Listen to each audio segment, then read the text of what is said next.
down by 3. Look inside yourself, what do you see? The pain is in your mind, no, nothing stops me. Everyone is looking at me. Heart is pounding and we're down by 3. Look inside yourself, I know what I see. Do you have the guts to do it for me? Gonna sweat, gonna work, we're gonna burn, it's gonna hurt, we're gonna fight, we're gonna score, we're gonna win, we're gonna war.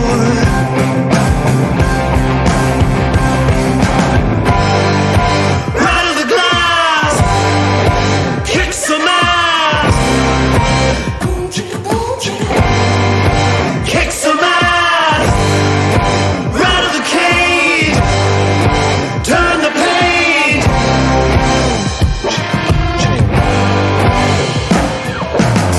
Time to break, not gonna choke. Game over, no class, don't gloat.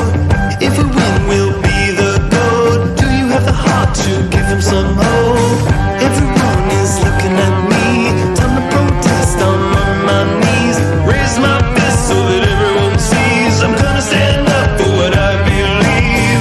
Gonna sweat, gonna work, gonna burn, it's gonna hurt, we're gonna fight, we're gonna score, we're gonna win, we're gonna war.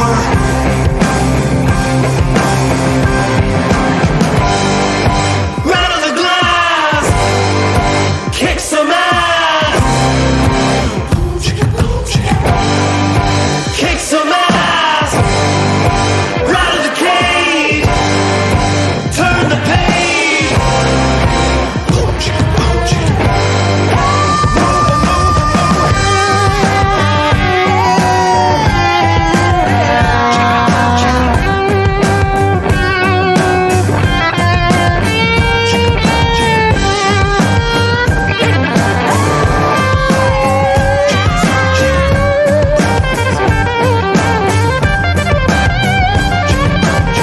Gonna sweat, gonna work, gonna burn, it's gonna hurt, we're gonna fight, we're gonna score, we're gonna win, we are going to war.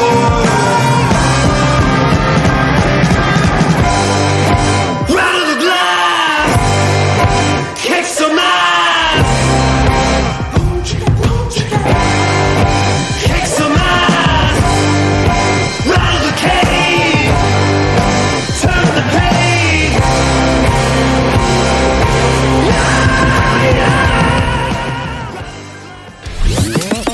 Here we go. Welcome to Puckin' Pigskin. Great sports fans talking hockey and football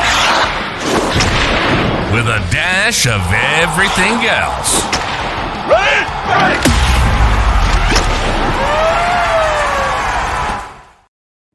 Hey, sports fans and friends. Thanks for tuning in on the Puckin' Pigskin Facebook page, the Shotgun Sport Network YouTube channel, or wherever you get your podcasts. We're coming to you live, Alberta. Please smash the like and hit the notification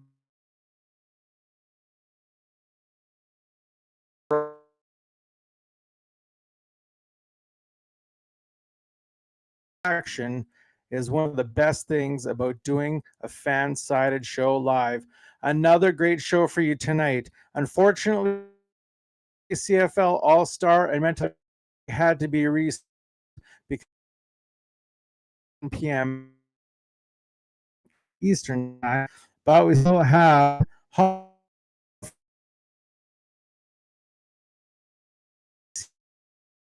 far, maybe get some playoff predictions.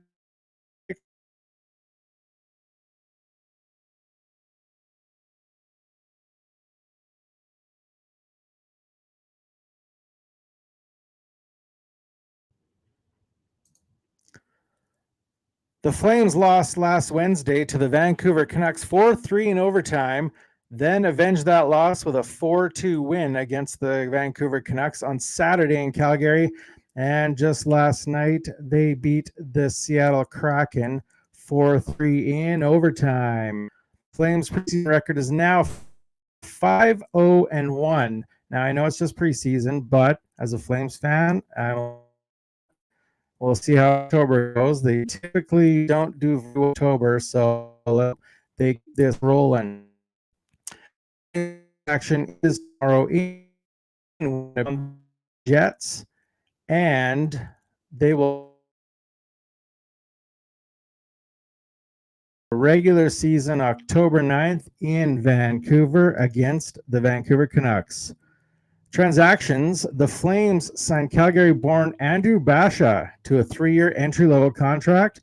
Flames' 41st overall pick spent last season with the Medicine Hat Tigers, where he scored a career-best 30 goals and 55 assists for 85 points. The Flames have trimmed down their preseason roster to 4 goalies, 14 defensemen, and 22 forwards for a total of 40 players still at camp. The Calgary Stampeders had their bye week this past week. You can see post-game reaction, players and coaches, players from the week before, and all kinds of other news at stampeders.com. The Stamps' next game is, of course, this Friday, October 4th in BC, where they will take on the BC Lions. Transactions: September 29th, the Stampeders added 4 American players to their practice roster. Receiver Josiah Irish, linebacker Markel Lee, defensive lineman Jet Bush, and Brandon Matterson. Then just today, they added American defensive back Keaton Ellis to the practice roster.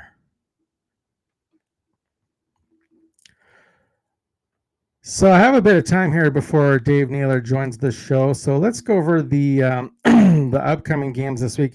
As I mentioned in the Fire and Horsepower report, the Calgary Flames visit the Winnipeg Jets tomorrow night and then host the Jets on Friday.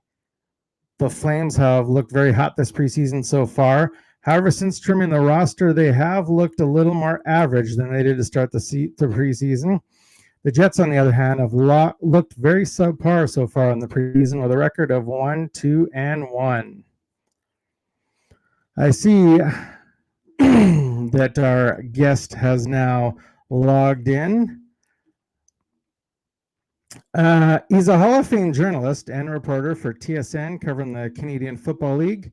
Dave Naylor, welcome to Puck and Pigskin. Good to join you. I hope you got me talking more pigskin than puck, because although I covered the National Hockey League for 11 years, these days there are guys signing $70 million contracts and I don't recognize their names, which tells you I'm not literate in hockey anymore. No kidding, no kidding. I feel the same way. I see these huge contracts being signed, and then, looking at preseason here, I'm looking at rosters, and I'm like, I don't know who half these players are, and I can't even pronounce half their names.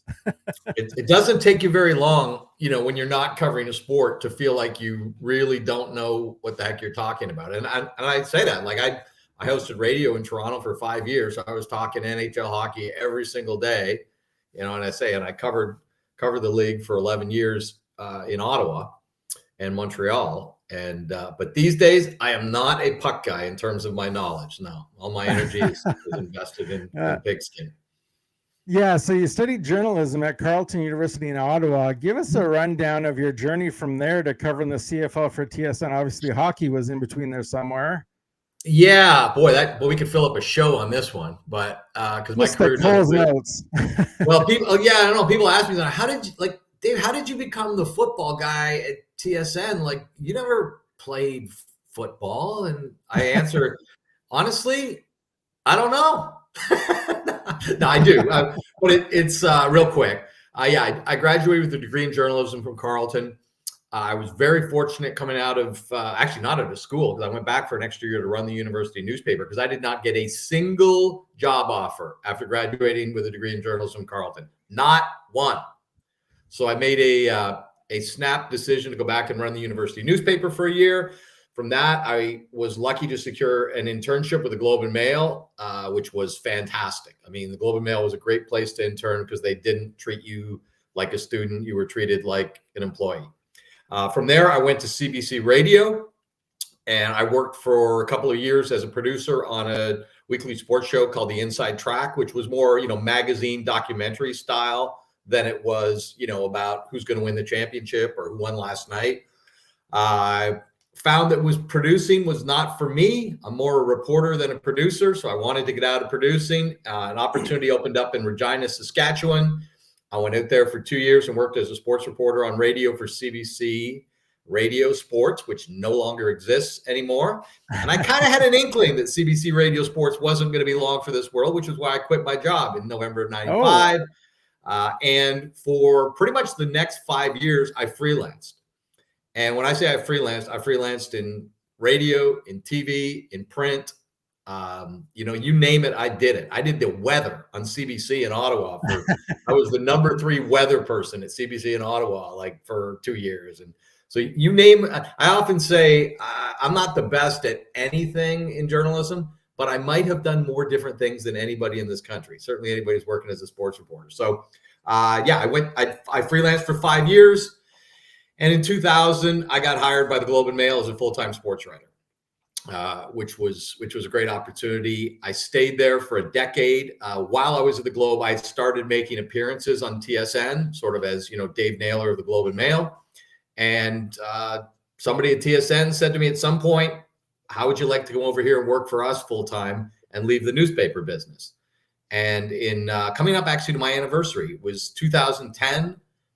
Thanksgiving weekend was when I made that transition over to TV full time. I have never looked back. I love working at TSN. It is a wonderful place with creative people, and if you have ideas, there's always somewhere to take them. I never saw myself as a TV guy. I always tell people, I say TV found me more than I found TV. But I absolutely love it, and that is as quick a version as I can do of how I got here. It's refreshing to hear that about TSN, because usually when people talk about TSN CFL football, a lot of fans say, oh, they're doing it all wrong. They're doing it all wrong. Why can't they, come up with better production and better stuff? But, I love TSN a lot, all the there and the Sports Center hosts. I love TSN and Sportsnet. So equally. Well, I'm biased on that one, but I can just tell you from, what, no, I mean, honestly, and I got to be honest, I was a bit of a kind of newspaper snob who looked down on sort of sports television, right? Because the history of sports television was kind of what they call rip and read, right? That you would look at what the newspaper person did that day, and then you would use that on television. And newspaper people developed this real snob, attitude towards TV people, that they were always a day late and they were just reading what we wrote. But I think that really began to change, 30 years ago or so, when companies like ESPN and TSN said, well, why don't we actually go out and hire the best sports journalists rather than just borrowing them from the newspapers? And, Bob McKenzie was one of the leaders. Bob McKenzie was a Toronto Star columnist, right? And then TSN just said, well, why don't we just hire Bob McKenzie rather than, paying him to make appearances as a guy from the Toronto Star? And so, that's happened in a number of, and there's really a very strong commitment to journalism. And I've felt that since the day I walked in the door at TSN, and it's part of why I've loved doing it. We still get a lot of opportunities to, like I said, if you have an idea at TSN, a good sound storytelling idea, there's somewhere to do it, and that's really what we value most, is the ideas. And I've been, it's funny when I think of, the way I used to view television sports kind of compared to the way I see it today. And it's evolved, and I guess so have I. Yeah, that's one of the things I really like about TSN, is they actually have other shows other than just Blue Jays reruns and news and sports news. Absolutely. No, we like to be storytellers. That's the way we think of ourselves. Yeah, so let's get talking about some Pigskin here.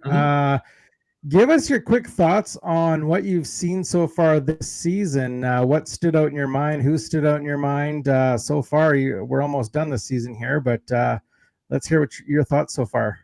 Well, I can't remember a year where there has been so much parity and parity in games. So many games are close down to the very wire. The standings are close. Usually by this time of the year, we play 4 games a week in the Canadian Football League. There's 1 or 2 I feel like, I don't absolutely have to watch that one because we're at the end of September, October.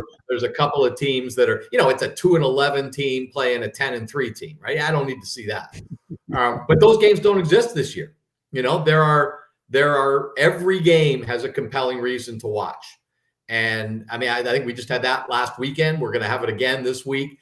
I don't know that there's been a year where there's been so much meaningful football in, again, and so few meaningless games. In fact, I don't think we've had a meaningless game on our schedule yet, which to get to October with that is tremendous. I think the play overall, I think, one of the criticisms some people could say is that, if you're looking at quarterback play, is there anybody who's having like an all-time season where you say, oh my goodness, this guy's season racks up against, this. No, I don't think there has been, but there also has been a very high floor, which might be more important, right? There's nobody whose team I would look at and say they're just a disaster at the quarterback position. Like if you watched the Miami Dolphins last night, they're a disaster at the quarterback position right now. There's nobody in the Canadian Football League that looks like that.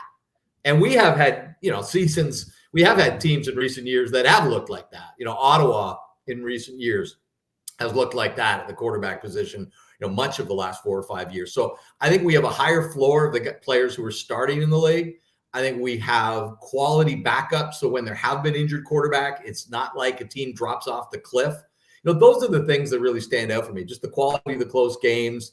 And I say the overall quality of the quarterback play in the league right now. And there's nobody, rivaling Bo Levi Mitchell's best season ever or Anthony Calvillo's best season ever. But I think when you go across the league, and that's what's made the game so competitive, is that everybody is getting, competent level play at the quarterback position.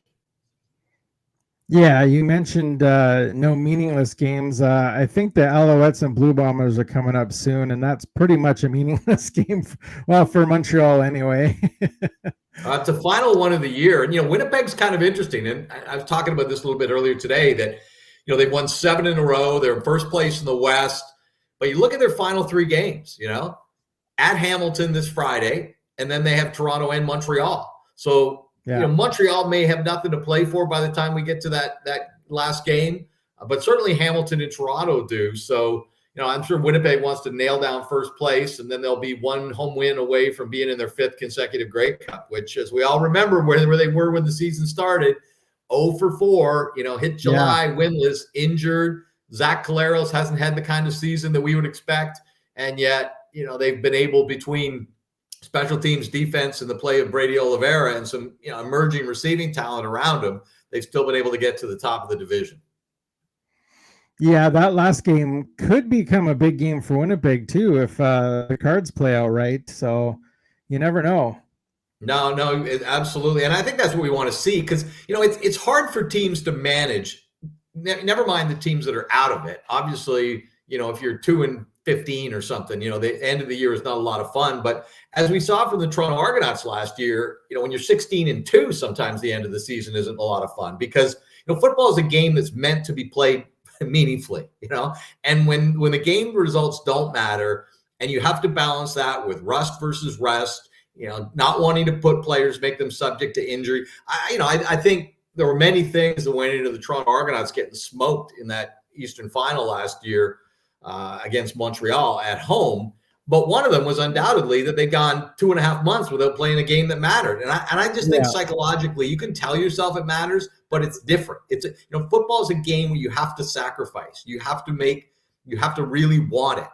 And I think when a game doesn't matter, it's hard to want it and play at that same level that you do when a game's on the line. And it's not the way the game's intended to be played. So I'm as much as I'm glad there are no 2-15 teams this year. I'm also glad there are no 15-2 teams because it was really kind of disappointing that the Argonauts had all these games on the back half of their schedule last year, And then when we got to them, they didn't matter, and I don't think we want that either. Yeah, and now you mentioned quarterbacks earlier, not nobody's standing out or anything. Bo Levi Mitchell and Jake Mayer are at or near the top of most of the quarterback stats last I checked, yet their teams are at the bottom of the standings. First of all, what does it tell you when we see that? And in hindsight, did the Stamps make a huge mistake trading Bo, you think? Well, I think part of, and Jake Mayer, this happened last year too. I believe he was the only quarterback in the league who started all 18 games for his team. Yeah. Again, this year he was benched for one game, but he hasn't been hurt, missed any. So, if you're going to be a quarterback and you're going to stand upright for every game all season, that alone is going to put you up in the quarterback's statistical standings, because that's pretty rare in the CFL that we see a quarterback make all 18 starts.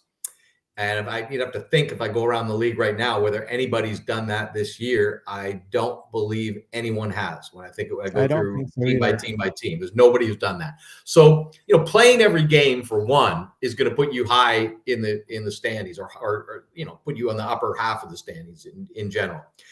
And in Bo Levi Mitchell, it's fascinating because, he's leading the league in passing, leading the league in touchdowns. I believe his touchdown to interception ratio is about 26-14 now, I believe.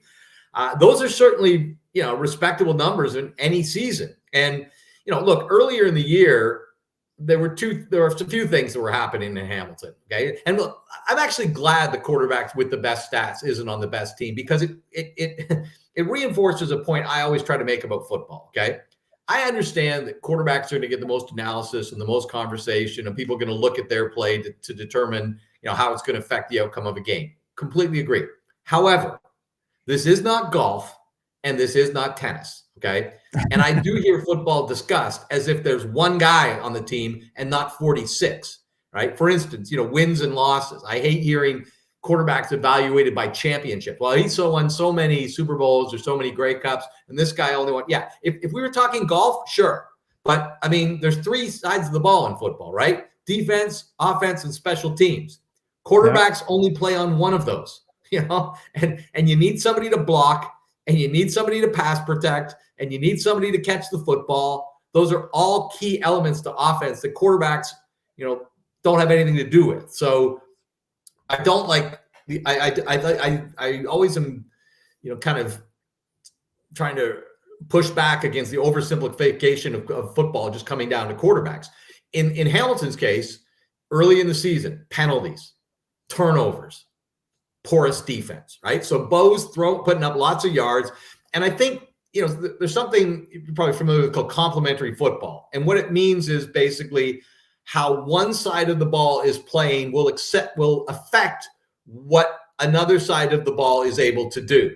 And I'll give you an example of kind of poor complementary football with Hamilton early in the season. Well, they're down early every game. The defense is getting run over. So what does Bo Levi Mitchell have to do when he's back there? Well, he's thinking to himself, if I don't throw for 1,000,000 yards and 5 touchdowns, we're not going to win. So he's taking chances maybe that he shouldn't be, or that he wouldn't want to take. But because of they're not getting the play, they're not being held in games by defense, he's got to take those kind of risks, right? Yeah. Now you look at what Hamilton's getting of late. They're getting better defensive play. They're not falling behind in every game. So again, complementary. That allows the complementary football that's come around in Hamilton is that Bo Levi Mitchell's able to make different kinds of decisions and play more within the structure that his coach wants him to see and play in, because his defense and his special teams are holding them in the game. And that's I think a big part of why you look at his numbers and say, well, this team might not even make the playoffs, and yet this guy leads the league in passing yards and touchdowns. Normally, that's a pretty good indicator that you're going to have a good season. But just a reminder, 46 guys on a roster, 3 sides of the ball, quarterback only plays one of them. And it's one of my, as you can tell, little football pet peeves, right? You could even take that a step further and say there's also coaching. So there's 4 sides. Well, and coaching. I mean, I'll use an NFL example, but I was at that Super Bowl where the Seattle Seahawks threw the ball on the 1-yard line and it was intercepted by Malcolm Butler. Okay. So Tom Brady got a Super Bowl ring because of that play, basically. right? If they hand it to Right. Marshawn Lynch and he goes off tackle and boom, and he's in, Brady doesn't get it. So are we going to give Tom Brady's legacy? Are we going to regard his legacy differently because of that play? You know what I mean? He got a ring because of that play. He wouldn't have got a ring if they called another play and been successful. Yeah, it's just one that sort of jumps out as an obvious example of where hanging wins and losses or championships on quarterbacks is silly. Yeah, that's a great example. And I mean, the best example I can give you is Dan Marino. I mean, he was an all-star quarterback and threw for over 30,000 yards, yet never won a Super Bowl. And he's in the Hall of Fame already, I believe. Oh yeah, no, and you know, Trent Dilfer and Brad Johnson won Super Bowls, right? So yeah, absolutely. No, it again, it drives me nuts, right? So I mean, you're even seeing that. I think, you know, in the NFL, it's interesting right now. You have three quarterbacks that were basically washouts with the teams that drafted them, right? Geno Lewis, Baker Mayfield, Sam Darnold. Like, well, two of the guys are like leading the league in touchdown throws right now. I believe Darnold and Baker Mayfield. Crazy. And Geno Smith, you saw him on Monday Night Football last night playing very well. So, you know, is quarterback success about nature or nurture? No, fair amount of it is nurture. Like when you see a guy who looks terrible in one spot, now some of it can be him figuring it out and maturing and having a different approach. But, you know, there's no question. I think the team that a player ends up with, you know, look, and you can see it in the Canadian Football League for years and years and years. If you do a list of the greatest CFL quarterbacks of the last 40 years, you know, do a list of the best 25 you can think of. A ton of them are going to come from Edmonton and Calgary and BC. You know what I mean? It's just those organizations were consistently good at identifying and developing quarterback talent, you know, and frankly, like organizations like Toronto and Hamilton, you know, Toronto developed Zach Collaros and Trevor Harris and now Chad Kelly. But if you go to before Jim Barker got to Toronto in about, 2009, I think, look at the Argonauts' previous 40 years of developing quarterbacks. It almost doesn't exist. You know, it's like they were just going and getting somebody else's quarterback who had already been developed. So there is a skill. Holloway wasn't bad. Pardon me? Conridge Holloway wasn't bad. He wasn't bad, but I believe he was in Ottawa before he was in Toronto. Oh, that's true. That's true. So there you go. Yeah. Now, since talking about quarterbacks is one of your pet peeves, I swear this will be the last question about quarterbacks. Oh, it's not talking about quarterbacks. Not one of my pet peeves. Hanging wins and losses on quarterbacks is my pet peeve. Okay, fair enough. What do you make of the quarterback situation in Edmonton right now, and how do you see things playing out there? Boy, it's puzzling to me, and I say that. Look, there were a lot of people in the media that really were against seeing McLeod Bethel-Thompson brought in over Trey Ford. Okay, I was not one of them. Okay, no, and again, these are opinions. This is what we do, right? I was not one of them. I recognized what I thought they were doing was saying, look, Trey Ford may have a higher ceiling than McLeod Bethel-Thompson, but we think McLeod Bethel-Thompson has a higher floor. Okay. And look, Chris Jones knew he didn't have a lot of margin for error going there, right? In year 3. So I understood the philosophy there. And, you know, there's something in football that we talk about called variance. And variance is what's the range of play you're going to get, right? Like when you talk about a high variance player, you're talking about a guy who might go out and throw for 290 yards and 3 touchdowns and no interceptions, but next week might throw for 173 and get picked off twice, you know? And again, younger players have a higher level in general. Younger players have a higher level of variance than older players do in general in the quarterback position, right? You get more consistency, even if that younger player might have a higher ceiling. So I understood what Edmonton was doing when they went with McLeod Bethel-Thompson over Trey Ford.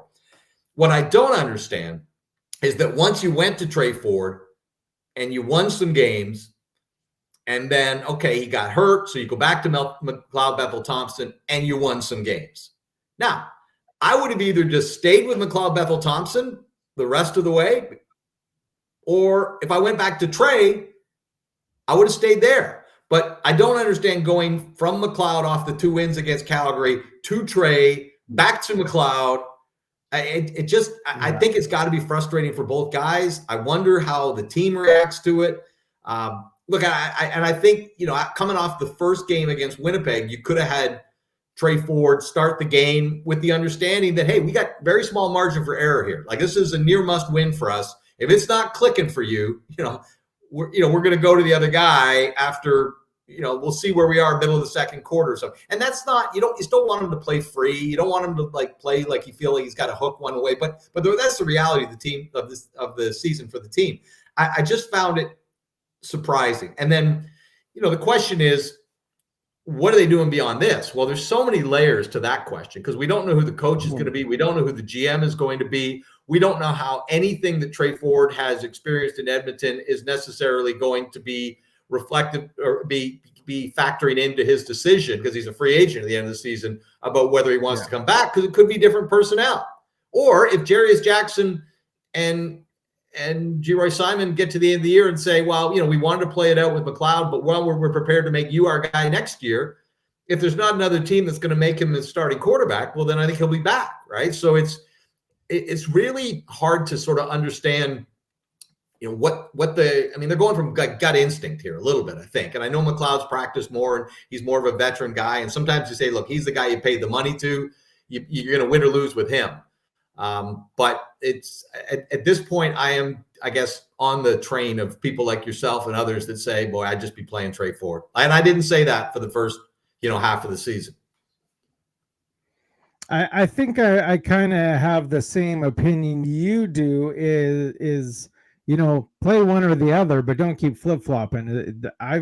We talked about that last week on the show with the Elks herd as well. They just keep flip-flopping, and it's not doing anybody any good. No, and especially at this stage of the season. I get early in the season sometimes when in the CFL, training camp's so short, you only have 2 preseason games. You're really kind of evaluating your roster for the first month of the season or so, right? But at this point in the year, and that's why I think, BC, when they went into their bye week 2 weeks ago, and they kind of, evaluated, and they said, okay, we got to decide. Are we going to ride with Nathan Rourke, or are we going to ride with Vernon Adams? And one of the things they wanted to do, or they committed to do, from what I understand, when they went into that bye week conversation, is saying, when we come out with our decision, that's our decision for the rest of the year. Like, we're not going to get into this flip-flop the rest of the way. Now, I guess, if you had extreme circumstances, you could see them, make a change like any team would, but they weren't going to be this, okay, we're going to go Nathan Rourke 1 week and then Vernon Adams the next, and then back and forth. Like that was not what they wanted to do. And yet it feels like kind of that's the way Edmonton's gone. Yeah. I don't want to keep you too long here. I know you're a busy guy. So I'm a Stampeders fan, of course, and I'm trying to focus this show more on Calgary sports. So I have to ask your thoughts on what we're seeing from the Stampeders this season. They remind me a little bit of what kind of happened to Ottawa after the good years. And that is that they not only, weren't as successful on the field, but they kind of lost their identity. Like, I don't know what the identity of the Stamps is right now. That's, they kind of become a bit of a milquetoast team to me. And some of their best players on offense, receivers are kind of getting on in years a little bit. So I think that becomes a concern when you look at the way the team's record is stacked up the last few years. Do they have those players in the pipeline that are, Calgary's always been, just a reload team, right? That they could find guys. They would introduce players to the league, would have success. They would go elsewhere and get paid more money. And Calgary would introduce a guy at camp the next year. And by halfway through the season, everybody knew his name and why he was special. That flow of players, hasn't been as consistent. And I just think, again, I think they've been a little bit, lacking in identity. And, Jake Mayer has given them sometimes, when you get there's an expression in sometimes I've heard called, just good enough to get you beat sometimes. Right. And that's kind of what Jake Mayer seems like this year. And he's not terrible. So you look at it and say, oh my God, we got to get another guy to play quarterback. Right. Sometimes it's easier if it's so obvious to you that this guy is not your guy. Well, it's not that way with Jake, right? Because he has his moments. And, he broke in very quickly into the league and had a series of, 300-yard games right off the bat. And yet the growth and kind of the extension of that hasn't transpired. And I don't, given what's happened there the last couple of years, and one thing he has done certainly is stayed healthy. I'll be very curious to see if Calgary is going to be committed to him beyond this season. I tend to think not, given the expectations and where the bar is. And yeah, it's not all about quarterback play, but, quarterbacks of losing teams usually get replaced, at least, especially if it's not a losing season, but, a series of losing seasons. So, they've been kind of a puzzling team, but I think it's been kind of some of their best players getting older and again, just not guys that have stepped up ready for prime time and to take their places or push them. Would you pin any of this on Dickinson becoming GM and Hufnagel stepping aside? It's hard not to, because the timing of the two things, coincides, perfect, right? So whether that's just optics but it's hard to say, oh no, it's got nothing, and I think the question, one of the things that the organization I think is going to have to address, probably the first thing they're going to have to address after the season, is do they want Dave to continue to do both jobs? Because if you look around the Canadian Football League, now that Chris Jones is, calling defense in Hamilton, there's nobody else in the CFL who's doing both jobs. It is split everywhere else. So, the model is not the way it is in Calgary right now. And I know it's hard because with the operations cap, coaches can't get raises without taking on other duties, right? So, but I think that was the major criticism of what went down in Edmonton, was not that Chris Jones, isn't a quality football guy, but that he was wearing too many hats.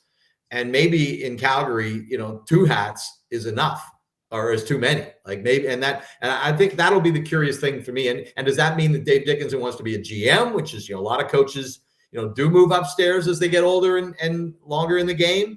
But boy, Dave Dickinson feels like a coach to me. I have trouble thinking of Dave not coaching. So, I'm sure there's gonna be some reevaluation there. And I don't think Dave's, look, he still never missed the playoffs in his career as a player or a coach, I believe. So let's not have him kind of out the door before we acknowledge the fact this is a guy who's never missed the playoffs. Okay, but clearly the trajectory of the team is not positive right now, and I think you're going to see some changes, some significant changes there. But I think they're going to involve Dave Dickinson. I would be surprised if Dave Dickinson is not part of that organization next year.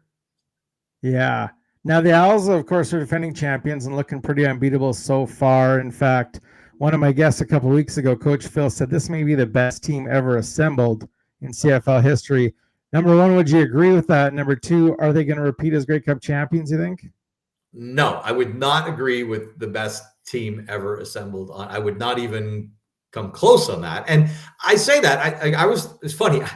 I was the one who kind of dug in when they got to 18-1, right? We have a CFL as a statistician historian named Steve Daniel, and I reached out to him and said, can you find any other team that's burned off 18-1? And we went back to the start of the East-West schedule in the CFL, which is about 1961. That's where it wasn't just East Division playing among itself and West Division, but they actually crossed over. And from that time on, there had never been a team that hung an 18-1 streak. Now, part of it is, when you have a really good season, you rest guys at the end of the year, you never really get losses. And Montreal's streak, carried from the second half of one season and the first half of another. But a couple things about Montreal. Now, wins are wins, I get. But it's not like they blow everybody out. They've had a lot of one-score wins.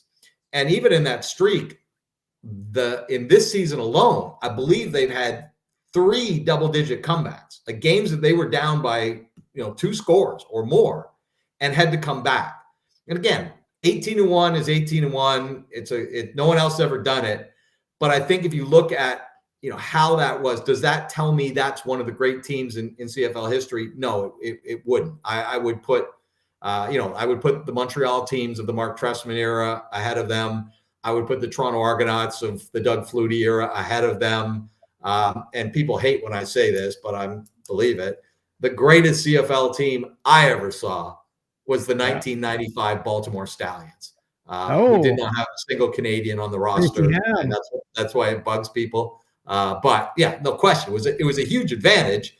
But there were 4 or 5 other U.S. teams that had the same advantage that weren't able to come close to that. So no, I believe the Baltimore Stallions are the best CFL team I ever saw.